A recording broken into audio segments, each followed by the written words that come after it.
दुनिया को वैभव दिखाने के चक्कर में तुमने इतना बड़ा चक्रवर्ती के जैसा महल बनाया, इतना बढ़िया suit boot coat hat pant सांड लाइट वाइट, क्या गजब का 2 तमंचाधारी वो रखे हैं, क्या कहते हैं उसको, हाँ जो भी कहते हैं, PSO तमंचा लेके चलता है वो। तो दुनिया को दिखाने के लिए तो बड़ा वैभव है। साधु आए नहीं कि भिखारी हो गए महाराज। धम्मम शरणम नाट पवज्जामी, कहाँ वहां पे चले गए तो क्या होगा महाराज, आपसे बहुत डर लगता है। काहे का डर लगता है भाई, हमने तुम्हारे घर में डकैती डाली क्या है? डकैती डाली? हमने तो बिल्कुल ना डाली, लोगों ने आके हमारे दिल में डकैती डाली। तुम आए थे हमारे घर में कि हम तुम्हारे घर में गए थे? हम तुम्हारे घर में गए थे? हमने कहा था कि तुम हमारे घर में प्रवचन सुनने आना? हमने तो ना कहा था।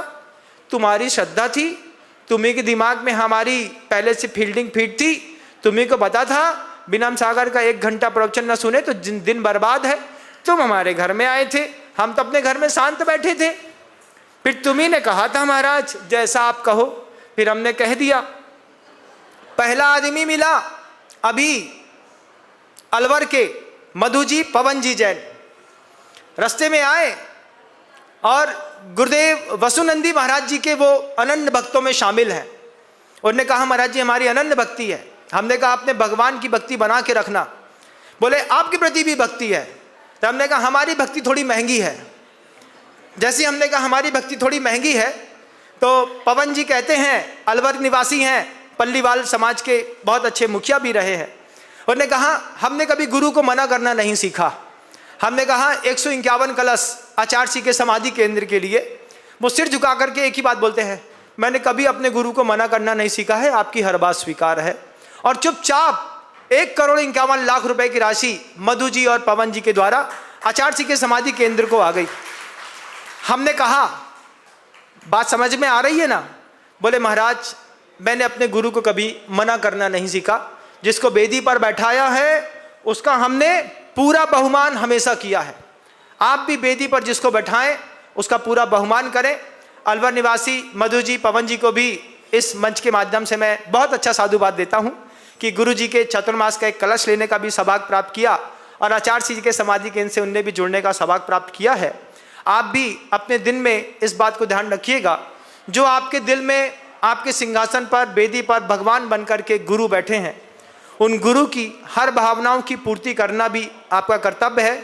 नहीं तो ये चोरी के जो महल बना करके रखे हैं, ये मोरी में जाने में, मोरी समझते हो? मोरी मतलब चोरी का धन मोरी में, हाँ, पर धन जिस दिन गर्दन पकड़ेगा उस दिन परधन की कीमत समझ में आएगी। महाराज हमारी गर्दन ना पकड़ी जाएगी। अच्छा तो वो जो पट्टा कुट्टे टाइप का तुम्हारे गले में लगा है कि हमारे गले में लगा है? किसको सर्वाइकल है? तुम्ही को है ना। तुम्ही दिन भर में महाराज जी नमस्तु, ये कौन है? खरबपति आदमी है, क्या हुआ बेचारा नीचे नहीं झुक पा रहा है।